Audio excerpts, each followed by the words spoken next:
இறைவா நன்றி. ஆன்மீக நறுமணம் ஆக்கம் பெறும் நம் மனம். மனம் என்ற சொல்லிலிருந்துதான் மனிதன் என்ற சொல் வந்திருக்கிறது. ஆம், மனம்தான் மனிதன். மிருகங்களுக்கு மனம் கிடையாது. மிருகங்கள் இன்ஸ்டிங்க்டில் வாழ்கின்றன. ஆனால் மனிதன் இன்டென்ஷனில் வாழ்கிறான். மனிதன் ப்ரோக்ராமிங் சோல்ஸ், ஆனால் மிருகங்கள் ப்ரோக்ராம்டு சோல்ஸ். இந்த பிறப்பு எப்படி அமைந்தது? இதற்கு அடிப்படை என்ன? பஞ்சபூதங்கள், 5 எலிமெண்ட்ஸ். அவை என்னென்ன? அக்னி, காற்று, ஆகாசம், பூமி அண்ட் நீர். எல்லாருக்கும் தெரிந்தது. அந்த பகவானே இந்த பஞ்சபூதங்களை வைத்துக்கொண்டுதான் இந்த பிரபஞ்சத்தை உருவாக்கி, இந்த யூனிவர்ஸை உருவாக்கி எல்லா ஜீவராசிகளையும் உயிர்ப்பித்து நடத்தி கொண்டிருக்கிறார். சயின்டிஸ்ட் இந்த பஞ்சபூதங்களை கண்டுபிடிக்கவில்லை. பஞ்சபூதங்களின் சேர்க்கையை பயன்படுத்தி இதை இப்படி சேர்த்தால் அது அப்படி வரும் என்று பலவிதமான கம்ஃபர்ட்ஸை நமக்கு கொடுத்து கொண்டுள்ளார்கள். மெடிக்கல் ஃபீல்டாக இருக்கட்டும், ஆர் இன்ஜினியரிங் ஃபீல்டாக இருக்கட்டும், கம்ப்யூட்டர் ஃபீல்டாக இருக்கட்டும், மினரல் ஃபீல்டாக இருக்கட்டும், எல்லாவற்றிலையுமே சயின்டிஸ்டுக்கு கிரேட்டஸ்ட் சல்யூட். பகவான் படைத்திருப்பதும் அதற்கு தான். ஆனால் இந்த மனத்தை இந்த பஞ்சபூதங்களோடு ஒப்பிட்டு பார்த்து நாம் நினைத்தால் அதில் மிக சுவாரஸ்யமான விஷயங்களை நாம் தெரிந்து கொள்ளலாம். ஆம், மனம். முதலில் மனதை நீருடன் ஒப்பிட்டு பார்க்கலாம். அது நீர் போன்றது.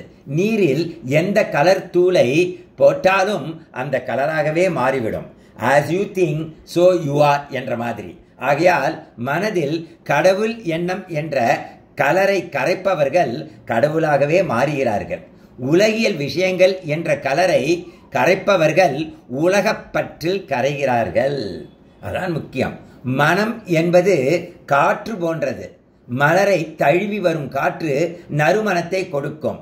அண்ட் கெட்ட விஷயங்களை, சாக்கடையை தொட்டு வரும் காற்று துர்வாசனையை கொடுக்கும். அதுபோல் நல்லதை நினைக்கும் மனம் நல்ல சுகமான அன்பு, கருணை, சேவை போன்ற நறுமணங்களை கொடுக்கும். சுயநல மனம் பேராசை, பொறாமை, கோபம் போன்ற கெட்ட எண்ணங்களையே பரப்பும். பார்த்தீங்களா? அப்படியே ரிஃப்ளெக்ட் பண்ணுது. பார்த்தீங்களா? மனம் பூமி போன்றது.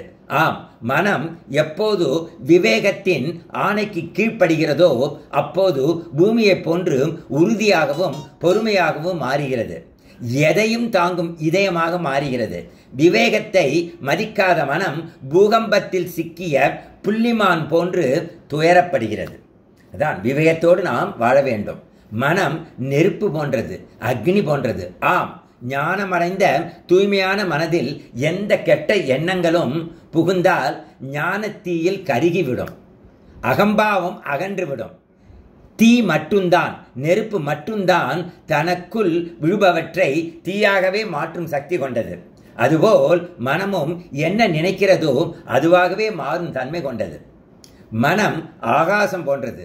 ஆம், பிரபஞ்சத்தில் உள்ள அனைத்தையும், ஏன் அந்த பிரபஞ்சத்தையே எப்போ வேண்டுமானாலும் தன் நினைவில் அடக்க முடியும் இந்த மனதால். நீங்கள் நினைச்சீங்கன்னா அது உருவாயிடுது. அமெரிக்காவை நினைச்சீங்கன்னா அமெரிக்கா வந்துடுது. அண்ட் மினரல் கிங்டம் நினைச்சீங்கன்னா வந்துடலாம். அனிமல் கிங்டத்தை நினைச்சீங்கன்னா அது உருவாயிடுது. எதை வேணாலும் நீங்கள் நினைக்கலாம், நினைத்து கொண்டே போகலாம், எக்ஸ்பேண்ட் பண்ணிகிட்டே போகலாம். அதே மாதிரி வேண்டாம் என்று நினைத்தால் எல்லாத்தையும் மறந்தும் விடலாம். ஸோ இன்க்ளூஷனும் அதற்கு பண்ண தெரியும், எக்ஸ்க்ளூஷனும் அதற்கு பண்ண தெரியும். ஸோ அதுதான் அது ஆகாசம் போன்றது என்று நாம் சொல்கிறோம். ஏனென்றால் எல்லாவற்றையும் ஏற்றுக்கொள்ளவும் முடியும், மறுக்கவும் முடியும். ஆகாசம் பறைந்து விரிந்து இருப்பது போல் எல்லாவற்றையும் தன்னுள் அடக்கி இருந்தாலும் எதிலும் பற்றில்லாமல் இருப்பது போல் ஞானமடைந்த மனம் இந்த உலகில் இருந்து கொண்டே பற்றற்று வாழும் நிலை கொண்டது. அது ஞான நிலையில் மனதின் நிலை. இதுதான் ரொம்ப முக்கியம். ஆக மனம் ஆகாசம் போன்றது என்பது மிகவும் அவசியம். இறைவனை நினைப்பதற்கு முதல்ல என்ன தெரியுமா? ரெஃபரன்ஸ், நியரஸ்ட் ரெஃபரன்ஸ் ஸ்பேஸ் தான், ஆகாசம்தான். பகவான்கிறத யாருன்னு கேட்டால் நம்ம ஈஸியாக ஆகாசத்தோட நம்ம கம்பேர் பண்ணிடலாம்.